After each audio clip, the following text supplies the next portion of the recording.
मेरे प्रिय दर्शकों नमस्कार। ऋषि ज्योतिष में आपका स्वागत है। दर्शकों, ऋषि ज्योतिष समय समय पर आपका मार्गदर्शन करता रहा है। सबसे पहले तो मैं आपको बहुत धन्यवाद देना चाहूंगा जो आप मेरे वीडियो बड़ी उत्सुकता से देख रहे हैं। मैं आशा करता हूं आगे भी इससे भी ज्यादा उत्सुकता से देखते रहेंगे। आप मेरे वीडियो के अंत तक लगे रहिए, आपका कुछ ना कुछ ज्ञान वृद्धि होगा। दर्शकों, जैसा आपको पता है, मैं तो आप ही के दिए हुए परेशानियों के कुंडली के विश्लेषण करता हूं ताकि आपके साथ साथ आपके दोस्तों का भी मार्गदर्शन हो जाए। आज इसी श्रृंखला में एक स्त्री जातक का हमारे पास प्रश्न आया कि गुरुजी, मेरी तो उम्र तकरीबन चली गई, मैंने जब से जीवन संभाला है मुझे जीवन में सुख चैन बिल्कुल नहीं मिला, पूरा संघर्ष रहा, माता पिता का सुख नहीं मिला, कारण चाहे कुछ भी बने, और हमेशा मन ऐसा रहता है, ऐसा होता है कि जीना भी मुश्किल है इस जीवन में। दर्शकों, होता है, ये परेशानियां आती हैं, ग्रह योग होता है। जैसा मैं बताता हूं कि कोई भी जातक जन्म लेता है तो अपने पूर्व जन्म के कर्मों के प्रभाव स्वरूप हमको जन्म मिलता है। हमारे पिछले जन्म में कुछ ऐसे रहे होंगे तो उसी के आधार पर परमात्मा हमारी आत्मा को जन्म देता है। कर्म भोग भोगना है, वो एक अलग बात है। अब उन शास्त्रों में उनका कुछ उपाय है, लेकिन वो श्री हरि के ऊपर निर्भर करता है कि हमारा उपाय उसके उन अशुभ कर्मों को काट सकता है या नहीं। तो इसी के विषय में हम विचार करेंगे। एक किसी जातक की कुंडलियां जिसको कि जीवन भर संघर्ष रहा। दर्शकों, मैं हमेशा बताता हूं, ये लगन का भाव है। लगन और लगने स्वयं का प्रतिनिधि है। लगन का अशुभ भाव में होना और लगन भाव में अशुभ ग्रह का होना स्वयं का पीड़ित होता है। द्वितीय भाव धन और कुटुंब का है, तृतीय भाव पराक्रम का, चतुर्थ भाव सुख का भाव है, माता का भाव है। सप्तम भाव जीवन साथी का, व्यापार का, व्यवसाय का, पंचम भाव शिक्षा बुद्धि संतान का है, छठा रोग का, अष्टम मृत्यु और कष्ट का, नवम भाव पिता का भाव है और दसम भाव पिता के सुख का भाव है। एकादश भाव आमदनी और सभी प्रकार के सुख इच्छा पूर्ति का भाव है। द्वादश भाव खर्च और पति के साथ सहवास सुख का भाव है। ये मैं हमेशा इसलिए बताता हूं ताकि जो कोई नया दर्शक है उसको पता होना चाहिए ये 12 खाने जो शक्कर पारे से ज्योतिष की तालिका में बना रखी है वो किस किस को प्रतिनिधि करते हैं। आज के मुख्य से 2 बिंदु है। अशुभ दशमेश लगन में हो, पिता के सुख की हानि। दर्शकों, ये दसम भाव है। दसम भाव का स्वामी लगन में होना एक राजयोग माना जाता है क्योंकि ये केंद्र है और दसम भाव भी केंद्र और त्रिकोण है। एक अच्छा राजयोग माना जाता है अगर दसम भाव का स्वामी लगन में हो। लेकिन यहीं पर भी कुछ परेशानियां भी हैं। अगर दसम भाव का स्वामी क्रूर ग्रह हो और लग्नेश का शत्रु ग्रह हो और वो और लगन भाव में हो तो ऐसे जातक का पिता के साथ रहना थोड़ा सा मुश्किल हो जाता है। कारण चाहे कुछ भी हो, चाहे शिक्षा के लिए दूर चले जाना या दूर व्यवसाय होना या ऐसा भी कुछ देखा गया है बहुत अर्ली उम्र में, प्रारंभिक में ही पिता का साया भी उठ जाता है। कारण चाहे कुछ भी बने लेकिन पिता का सुख ना के बराबर मिलता है, कम मिलता है। और ऐसा दशमेश माता के लिए, माता के भाव को केंद्र प्रभाव से देखता है, माता के लिए भी अशुभ होता है। ये हमारे ज्योतिष का एक सिद्धांत है कि अशुभ दशमेश जो लग्नेश का शत्रु हो और वो यहां पर हो या क्रूर ग्रह हो तो वह जातक पिता के साथ अधिक तक नहीं रह सकता या पिता का साया उठ जाता है या बाहर पड़ता है। कहने का मतलब कुछ भी हो, उसको पिता का सुख नहीं मिलता। और दूसरी तरफ वह दशमेश माता के लिए भी हानिकारक होता है। दूसरा, चतुर्थ अष्टम भाव में, और चतुर्थ भाव का स्वामी, तो चतुर्थ भाव तो माता का है और चतुर्थ भाव का स्वामी अष्टम में चला गया तो माता के सुखों की हानि होती है।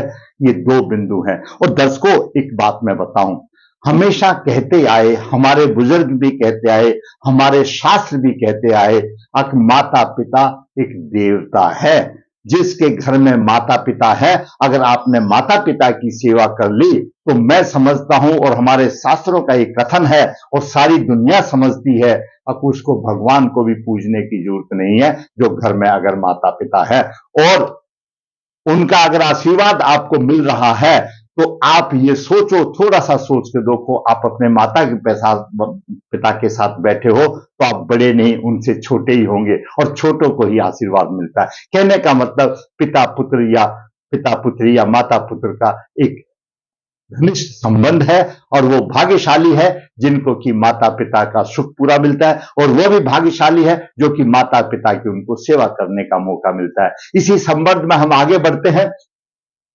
बचपन से ही संघर्ष में जीवन, माता पिता का सुख भी नहीं मिला। जातिका का जन्म 26/12/1970 का है।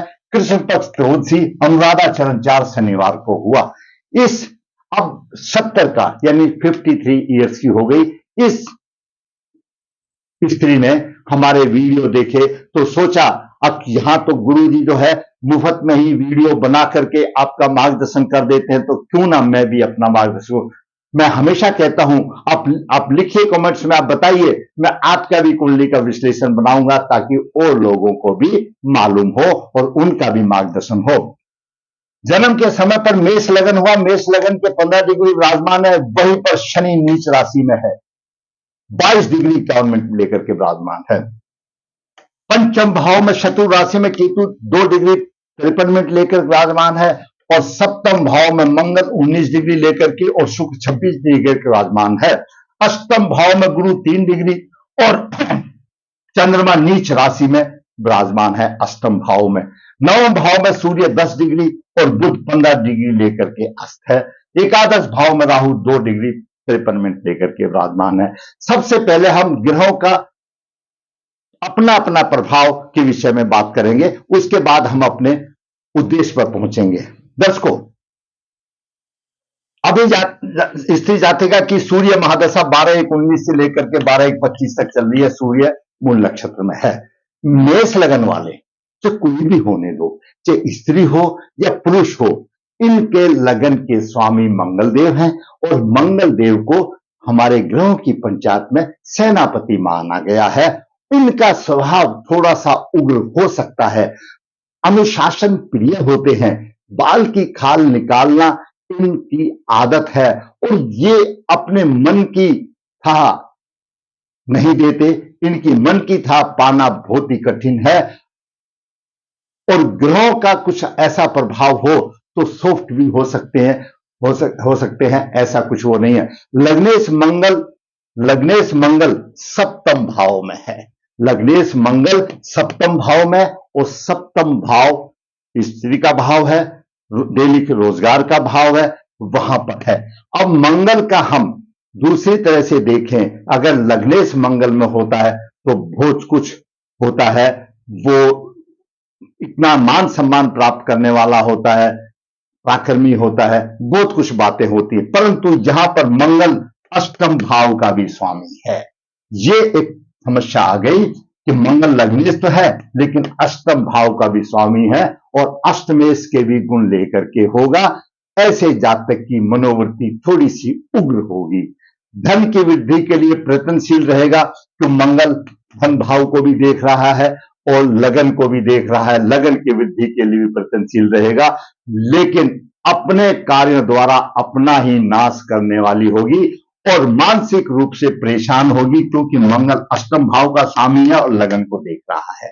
मानसिक रूप से परेशानी होगी, उग्र होगी, अपना काम अपने आप करेगी। जोखिम के काम करना उनकी तो एक नियत बन गई है। जैसे कोई कोई होता है ना, जोखिम के काम करना उसको बिल्कुल डरना, तो साहसी होती है। जोखिम के काम करना नीति बन गई है और अपना काम खुद बिगाड़ लेती है। अष्टमेश होने की वजह से लगन पर दृष्टि है, मानसिक रूप से परेशान रहती है और अपने कायों का सर्वनाश कर लेती है। ये मंगल का प्रभाव रहा, ये लग्नेश का प्रभाव रहा। अब बात करते हैं सूर्य की। दर्शकों, सूर्य पंचम भाव का स्वामी है और नवम भाव में धनु राशि का सूर्य है। धनु राशि का सूर्य बहुत ही विद्वान बनता है, धनु राशि का सूर्य और वो नवम भाव में हो, भाग्य भाव में हो, तो दर्शकों श्रेष्ठ विद्या, श्रेष्ठ बुद्धि, ज्ञान की प्राप्ति, धर्माता, धर्म शास्त्रों का ज्ञाता, ईश्वर भक्त, भाग्यशाली, यशस्वी, दयालु, तीर्थ यात्रा करने वाली, भाग्य की उन्नति में निरंतर पराक्रमी, और परंतु पिता के सुख में थोड़ी सी कमी होती है। सूर्य बहुत अच्छा है और कोई पीड़ित नहीं है, बहुत अच्छा है, बहुत ही उसको भगवान बहुत ही धार्मिक प्रकृति दे रहा है। अब बात करते हैं चंद्रमा की। दर्शकों, चंद्रमा चतुर्थ भाव का स्वामी है। चंद्रमा अष्टम भाव में नीच राशि में आ गया। माता का सुख नहीं, घरेलू सुख नहीं, कई कारण हो सकते हैं। या तो माता का मानसिक विचार से मानसिक विवाद में हो, या बीमार हो, या कुछ भी हो। उसको कहने का मतलब है ऐसे जातक को माता का भी सुख नहीं मिलता, क्योंकि नीच राशि में है। हम दूसरी तरफ ये देखते हैं कि नीच भंग हो रहा है, मंगल यहां है, वो तो उसके लिए हो रहा है, चंद्रमा के लिए तो नहीं हो रहा, माता के लिए तो नहीं हो रहा, अष्टम भाव के लिए हो रहा है। अष्टम भाव की हानि नहीं कर रहा है चंद्रमा, क्योंकि अष्टमेश यहां है। वो सिद्धांत के मुताबिक लगन से केंद्र में है, लेकिन चंद्रमा तो स्वयं नीच ही रह जाएगा।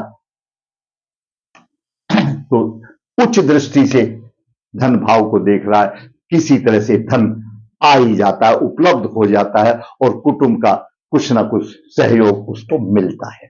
अब बात करते हैं बुध की। दर्शकों, बुध पराक्रम भाव का स्वामी है और छठे भाव का स्वामी है। नवम भाव में बुध अस्त है। बुध और सूर्य बुधादित्य योग बनाते हैं, लेकिन 5 डिग्री का अंतर है, अस्त है। और बुध यहां पर क्या काम करेगा, क्योंकि सूर्य ऑलरेडी बैठा हुआ है, भाग्य की उन्नति उसको दे रहा है, धार्मिक बना रहा है। तो सूर्य के सामने तो बुध तो छिपा हुआ है, सूर्य से सुपरलेटेड नहीं होता, वो भी मैं बताऊंगा आपको अंत में। और बुध तीसरी दृष्टि से यहां देख रहा है अपनी राशि को, तो सूर्य भी देख रहा है, तो बुध का कोई काम ही नहीं रह गया, अस्त हो गया, कोई बात नहीं। अब बात करते हैं गुरु की। दर्शकों, गुरु नवम भाव का स्वामी है और द्वादश भाव का स्वामी है। गुरु अष्टम में चला गया, 3 डिग्री लेकर विराजमान है, 12 डिग्री का फर्क है, छुटमुट प्रभाव देगा।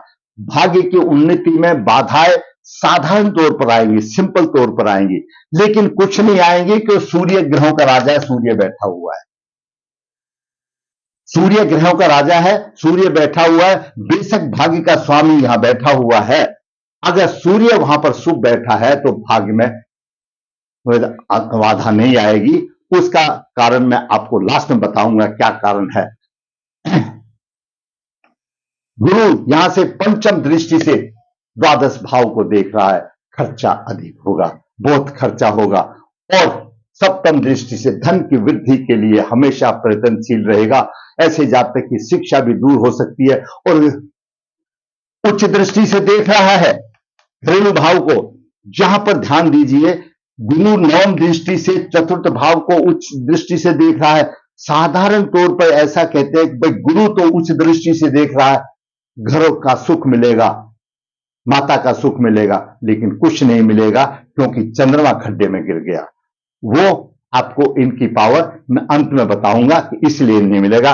तो यहां पर उच्च दृष्टि देखते हुए भी उसको घरेलू सुखों का साधन नहीं मिलेगा। क्यों नहीं मिलेगा, इस बात का जवाब मैं आपको बात बताऊंगा। बात करते हैं शुक्र की। शुक्र द्वितीय भाव का स्वामी है, सप्तम भाव का स्वामी है, और अपनी राशि में है। मालव योग बना रहा है।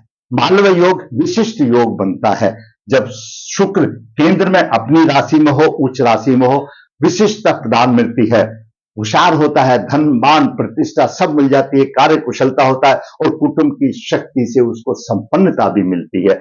शुक्र का यह प्रभाव हो गया। हम अकेले अकेले ग्रह का प्रभाव बता रहे हैं अभी। अब बात करते हैं शनि की। दर्शकों, शनि दसम भाव का स्वामी है, एकादश भाव का स्वामी, दोनों ही भाव अच्छे हैं। दसम भाव भी अच्छा है, तो कर्म का भाव है, और कर्म से आमदनी लेनी है, अच्छा है। लेकिन शनि यहां पर लगन में नीच राशि में हो गया, शत्रु राशि में हो गया। अगर आपकी कुंडली में अगर कोई दसम भाव का स्वामी या एकादश भाव का स्वामी अगर लगन में होता है, तो ऊंचा उठाने में सहायता देगा, मदद देगा, धन की कोई कमी नहीं रहेगी, व्यवसाय अच्छा होगा। लेकिन यहां पर नीच राशि में हो गया, नीच राशि में हो गया तो यहां की हानि करेगा, लगन की हानि करेगा, मानसिक परेशानियां आएंगी। अभी आप इतना ही सोच के, और आलसी होगा, कुछ करके खुश नहीं होगा, शारीरिक परेशानी होगी, मान प्रतिष्ठा के पक्ष में कमी आ गई, और व्यवसाय में तीसरी दृष्टि कर्म भाव को देख रहा है, दिक्कत आएगी। दसम दृष्टि अपने भाव को देख रहा है, व्यवसाय में प्रतिष्ठा होगी। सप्तम दृष्टि से उच्च भाव को देख रहा है, जीवन साथी का सुख अच्छा मिलेगा, लेकिन नहीं मिल रहा है। वो हम बाद में बताएंगे क्यों नहीं मिल रहा है। तो यहां देख रहा है उस दृष्टि से अच्छा मिलेगा, लेकिन नहीं मिल रहा है। वो क्यों नहीं मिल रहा है हम बाद में बताएंगे। अब बात करते हैं राहु की। राहु एकादश भाव में है। राहु एकादश भाव में आमदनी में विशेष रूप से सफलता का कारण बनेगा, परंतु परिश्रम उसको अधिक करना पड़ेगा।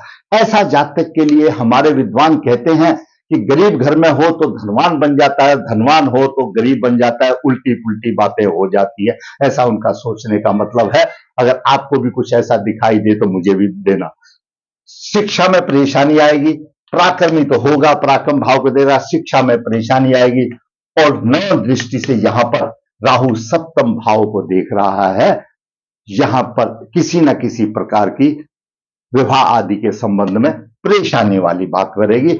अंश कम है, ना मंगल को पीड़ित कर रहा है, ना शुक्र को पीड़ित कर रहा है। अगर अंशों को देखा जाए तो कुछ नहीं, राहु ऐसे ही चला जाएगा, कोई कुछ भी उसका असर नहीं होगा। लेकिन आपके में अगर राहु बलवान है तो यहां पर तकलीफ देगा। मंगल को पीड़ित कर रहा है या शुक्र को पीड़ित कर रहा है, वो पीड़ित हिसाब से देगा। लेकिन यहां पर 2 डिग्री है, यहां पर 19-26 डिग्री लेके राहु कुछ नहीं, चुपचाप चला जाएगा। बात करते हैं केतु की। विद्या के क्षेत्र में कठिनाई, संतान पक्ष में परेशानी, परिश्रम को। पंचम दृष्टि से यहां पर थोड़ा सा सूर्य को पीड़ित कर रहा है, हल्का सा प्रभाव है। सूर्य बलवान है, 10 डिग्री 42 है, लेकिन 3-53 है, 3 डिग्री के बराबर 7 दिन का 7 है, थोड़ा सा प्रभाव तो है। यहां पर सूर्य पीड़ित हो रहा है, 9 भाव थोड़ा सा पीड़ित हो रहा है। आमदनी में उतार, पंचम दृष्टि से व्यवसाय में उतार चढ़ाव देगा, आमदनी में उतार चढ़ाव होगा। और लगन को देख रहा है, लगन में परेशानी वाली बात होगी। ऐसा बात नहीं, जल्दबाज होता है, जल्दी में काम करने वाला होता है और उग्र स्वभाव हो जाता है। अभी आप देखिए, मैंने ग्रहों का प्रभाव बता दिया। अभी आप देखिए, मैंने जहां भी कहा कि बाद में बताएंगे। दर्शकों, शनि उच्च दृष्टि से सप्तम भाव को देख रहा है, ठीक बात है, लेकिन सामने मंगल है, शनि और मंगल का आमने सामने सप्तम योग बन रहा है, तो जीवन साथी के सुख में भी कहीं ना कहीं परेशानी है। वो तो साथ में शुक्र है, नहीं है, अगर शुक्र यहां नहीं होता तो घर नहीं बसने वाली बात होती, इसे कारण कुछ भी हो जाता। क्यों? शनि और मंगल आमने सामने है, 22 डिग्री है तो 19 डिग्री है, लेकिन शुक्र मालव योग बना रहा है, अपनी में है, रिश्ते को टूटने से बचा रहा है। झगड़े झुगड़े से ही बात रह जाती है, मन मुटाव से ही बात रह जाती है, लकड़ी झुक जाती है, टूटने से बच जाती है शुक्र की वजह से। नहीं तो मंगल और शनि, जो मैंने आपको बताया था, बाद में बताएंगे। दूसरा, मंगल अष्टम भाव का स्वामी है, लगन भाव को देख रहा है। लगन में केतु ग्रह पहले से बैठा हुआ है, मंगल की भी दृष्टि और केतु की भी दृष्टि है, तो यहां पर उसका मानसिक बल कमजोर हो जाता है। ये मैंने आपको बताया, बाद में बताएंगे। अब दर्शकों देखो, अशुभ दशमेश लगन में पिता के शुभ में का, अशुभ दशमेश लगन में शनि है, लग्नेश का शत्रु है। ये ऐसा योग बनता है, आपकी कुंडली में भी देख लो, पड़ोसी की में भी देख लो, अगर इस तरह का अशुभ दशमेश होगा तो वो पिता के साथ अधिक समय तक नहीं रह सकता, या ये कहो कि पिता का सुख अधिक समय तक नहीं रह सकता, कारण चाहे कुछ भी बने। और ऐसा दशमेश उसकी माता के लिए भी परेशानी करता है। जब परेशानियों की लिमिट कितनी हो जाती है, उस बात की कोई सीमा नहीं है। तो जातक को पिता का सुख नहीं मिला, पिता का सुख नहीं मिला। चतुर्थ अष्टम भाव में, चतुर्थ भाव का स्वामी अष्टम भाव में चंद्रमा है, माता का सुख नहीं मिला। जहां पर मैंने आपको बताया था गुरु के लिए जो उत्कृष्ट है, क्यों नहीं मिलता। दर्शकों, ग्रहों की पंचायत में और हमारे कार्य प्रणाली में, हमारे शासन प्रणाली में भी ये बात लागू है। अगर आपका कहीं राहु अशुभ फल दे रहा है, मान लिया जाए कहीं राहु अशुभ फल दे रहा है और उसको बुध शुभता में देख रहा है, तो राहु के अशुभ फल को काट कर देगा, बुध शुभ फल देगा। और बुध भी अशुभ दे रहा है, राहु भी अशुभ दे रहा है, और वहां पर शनि शुभ प्रभाव दे रहा है, तो दोनों के अशुभ प्रभाव को शनि में क्षमता रखती है, उनको काट कर देगा और शुभ प्रभाव देगा। शुभ प्रभाव वाली बात तो अगर बुध और राहु शनि कहीं पर अशुभ प्रभाव दे रहे हैं और मंगल शुभ होकर के प्रभाव उसी स्थान पर दे रहा है, तो इन तीनों के जो अशुभ प्रभाव है उसको काट देगा और मंगल शुभ प्रभाव देगा।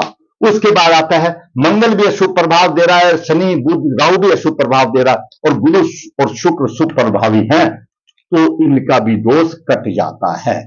लेकिन राहु बुध शनि मंगल गुरु शुक्र अगर ये अशुभ प्रभाव किसी भाव में फल दे रहे हैं और बलवान चंद्रमा की उसके ऊपर दृष्टि है, युक्ति है, तो इन सब के दोष को खत्म करके चंद्रमा शुभ फल दे देगा। चंद्रमा शुभ फल दे देगा और चंद्रमा भी अशुभ है और ये सारे ग्रह अशुभ है और सूर्य कहीं पर शुभ फल दे रहा है, पीड़ित नहीं है, शुभ फल दे रहा है, तो सभी के जो अशुभ दोषों का नाश सूर्य कर देता है। तो ये मैंने बताया कि चंद्रमा है पीड़ित है, नीच अवस्था में चला गया, तो गुरु में उतनी पावर नहीं है अब उसके सुख को बहाल कर सकते। मेरा ख्याल है आप समझ गए होंगे कि गुरु में इतनी पावर नहीं। हां, चंद्रमा है नीच राशि में नहीं होता, चाहे यहां होता, कहीं पर भी होता, शुभ होता, किसी भी होता, तो गुरु का प्रभाव उसमें मान लिया जाता। अब यहां पर चंद्रमा पीड़ित है, नीच राशि में पीड़ित हो गया, समझो अशुभ स्थान में चला गया, अष्टम में चला गया, तो उसको गुरु नहीं कर सकता। हां, अगर सूर्य यहां पर बैठा हुआ है, यहां पर देख रहा है, सूर्य राजा है, चंद्रमा युवराज है, आप इस तरह से समझो, चंद्रमा युवराज है, युवराज कहीं से पीड़ित हो गया उसका, तो अगर राजा ने उस चीज को कह दिया तो वो बात मान्य होगी, सुख मिलेगा। और गुरु तो गुरुदेव है, तो युवराज के बाद राजा का नंबर आता है। यहां पर सूर्य का अगर अच्छा प्रभाव हो, शुभ प्रभाव हो, तो चंद्रमा के दोष को हर लेता है। इसको कहते हैं एक दूसरे ग्रह का दोष हर लेना, क्योंकि सूर्य राजा है और चंद्रमा युवराज है। तो इसलिए मैंने आपको बताया, बाद में बताएंगे। तो दर्शकों, ये हालत जातिका की रही, दोनों ग्रह नीच के हो गए, दसम भाव का स्वामी और चतुर्थ भाव का स्वामी नीच का हो गया, संघर्ष में जीवन हो गया, जीवन में कभी सुख। अब जो होना था हो गया। उपाय के लिए सुनो, हम जीवन पर आए हैं, कुछ ना कुछ उपाय करें। ऐसे बालक को, अगर आपका भी कोई बालक है, ऐसे बालक को नियमित शनि की उपासना करनी चाहिए। हर शनिवार को पीपल को जल देना चाहिए। सूर्य और हर शनिवार को आप काले तिल या काले उड़द चढ़ा करके जल अभिषेक भी कर सकते हैं शिव जी महाराज का। मतलब शनि के उपाय अनुकूलता के आधार पर जो आप कर सकते हैं, श्रद्धा से करनी चाहिए। उपाय दर्शकों सभी अच्छे हैं, जरूरत है उसमें श्रद्धा की, श्रद्धा डालो। दूसरा, चंद्रमा के उपाय जो आप कर सकते हैं कीजिए। पूर्णिमा के व्रत कीजिए, पूर्णिमा को अर्घ दीजिए, या भोलेनाथ को सोमवार को कीजिए, मतलब चंद्रमा को बलवान कीजिए। और जो रतन धारण कर सकता है तो रतन भी धारण कीजिए। इस कुंडली का विश्लेषण में चंद्रमा का तो रतन धारण कर सकते हैं, लेकिन शनि का नहीं किया जा सकता। और इसमें जब रतन की बात आई है तो भगवती लॉकेट हम धारण कर सकते हैं, सूर्य का, चंद्रमा का और गुरु का, वो भी फायदा देगा, अवश्य फायदा देगा। और लेकिन शनि देव के उपाय अवश्य करने चाहिए।